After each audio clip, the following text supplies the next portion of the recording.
Have you ever felt completely exhausted, but then your body won't relax at night? Maybe your shoulders feel tight, maybe your brain feels foggy and you can't think clearly. You're exhausted all day, but then when bedtime comes, your mind keeps racing and you cannot fall asleep.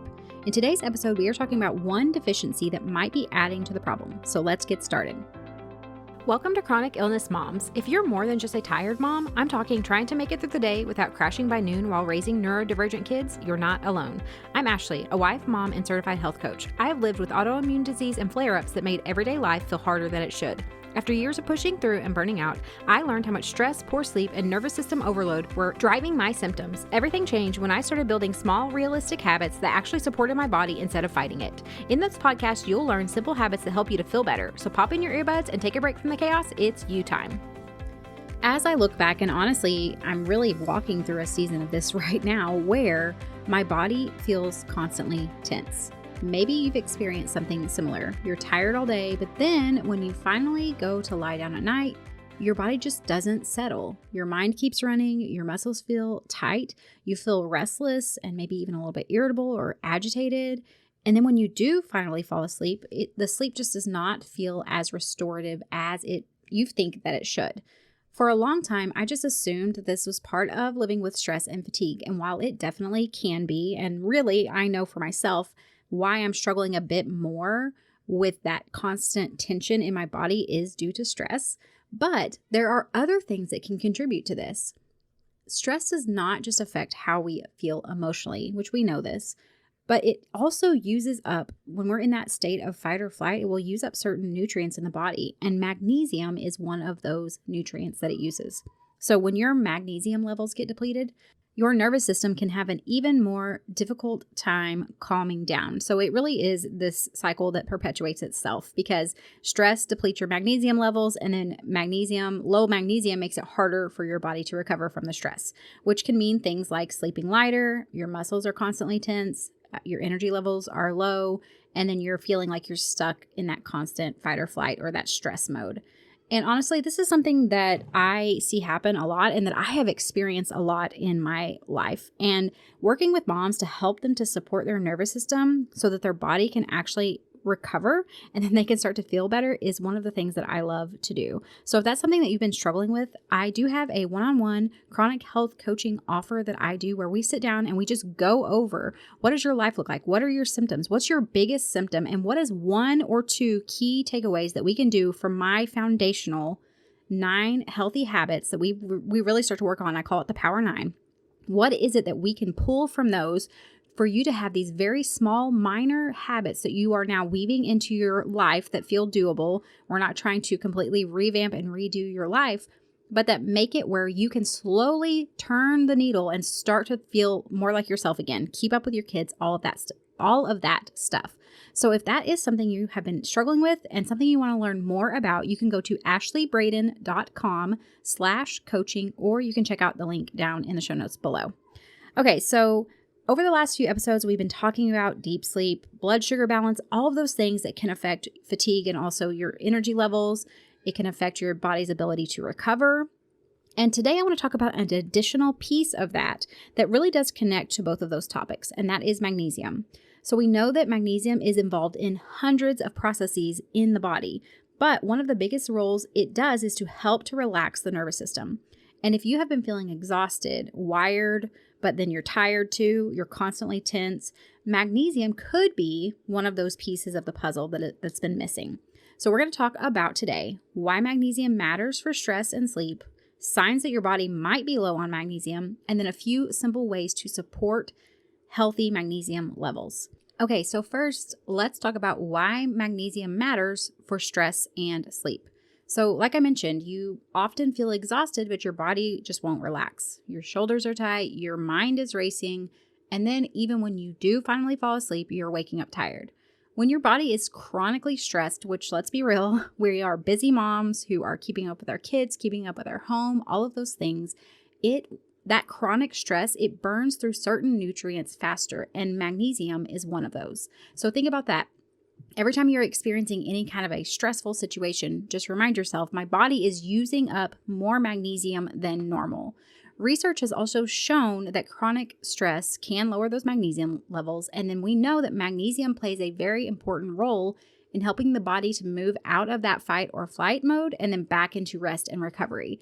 So a couple of things that magnesium helps with whenever you have good levels of magnesium, it's going to support things like muscle relaxation, which is where your body can physically relax and unwind, which is where you are then able to fall asleep. It also helps to calm brain signals that help your nervous system to relax. It helps with healthy sleep cycles by supporting melatonin. It supports balanced blood sugar, which can then, of course, we know, like I mentioned in that sleep episode, I think it was last week, when our blood sugar is unbalanced, especially in the middle of the night, that can affect and cause us to wake up in the middle of the night, impacting our sleep. And it can reduce tension in the body. So this could look like things like tight muscles, tension, headaches, things like that. So when magnesium levels are low, the nervous system just struggles because it's going to be more easily triggered by the stress that you are experiencing every single day. All of us have stress. There's no way we're going to avoid it. But if we can give our body the tools that it needs to be resilient to that stress that we are experiencing, that is the goal. When your body stays in this constant stress mode, it's just harder to reach that deep restorative sleep where healing happens. And that's a big reason why magnesium is often used to support relaxation, stress recovery, and then also improving your sleep quality. Okay, so now let's talk about some signs that your body might need more magnesium. So magnesium plays a role in over 300 enzyme reactions in the body, including nervous system regulation, muscle contraction, blood sugar control, and then sleep regulation. So when your magnesium levels are low, some of these systems can start to feel a little bit off. People might notice things like muscle cramps or twitching. It could even be eyelid or leg twitches as well, frequent headaches or migraines, trouble falling asleep or staying asleep. You might notice fatigue or really low energy, heart palpitations or like a fluttery feeling, constipation, and then feeling more sensitive to stress. Now, not all of these symptoms mean magnesium is the only cause, but they can sometimes be clues that the body might benefit from more magnesium. And I do want to say one other thing. This is why I am so, obsessed with talking about managing our stress, especially as a mom who can sometimes live in a very stressful environment with my kids.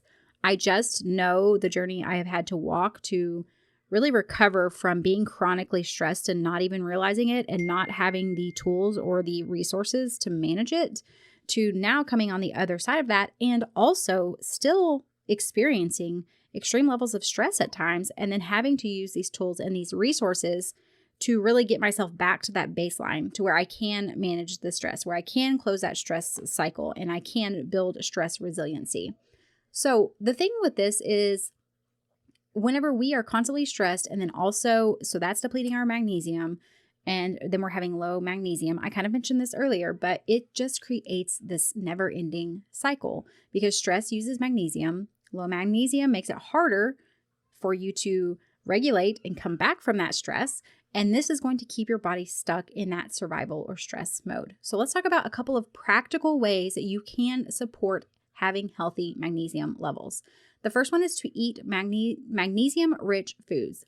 This is going to be things like leafy greens, nuts, seeds. My personal favorite is pumpkin seeds, avocado, dark chocolate. Hey, if you're a chocolate lover like me, here's your permission.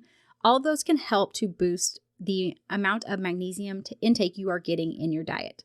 Another thing you can do is look into magnesium supplements. Now, I will say not every supplement is the same. I personally love Designs for Health. That's a supplement company that I trust to be honest in what they are giving me in their product. Keep in mind, supplements aren't really regulated the same as any kind of a medication would be. So making sure that you're investing in supplements that from a company that you know you can trust and believe in, I personally think that is worth the money. So again, there are various forms of magnesium. We have magnesium L-threonate, we have glycinate, we have chloride, we have citrate, and they all have different purposes. So one form that a lot of people tolerate well that we personally use in my house is magnesium glycinate, which it does help to support relaxation and sleep. Another one that we use is magnesium L-threonate. It's really great for like cognitive support, and that's something that I use with several of my kids who need that additional support in that area. So this is something where I can do a deep dive, and I have in past episodes on magnesium and breaking down some of the different types. But I just want to say, don't go into this blindly. If you're going to start doing any kind of a supplement, of course, always consult your doctor as well, but start reading up on the various forms of magnesium and what you think is going to work best for whatever you have going on in your body right now. I've mentioned this before on the podcast, but we don't take just one form of magnesium in my house. We actually take a couple of different forms just because I know each kid and each person, each adult, if they're taking it, we need different things, and also they do different things for the body. So that is something that we do that I have found really helpful. And then the third thing you can do, and this is a great way to add in an additional form of magnesium if you're also doing some kind of a supplement, would be to do topical magnesium.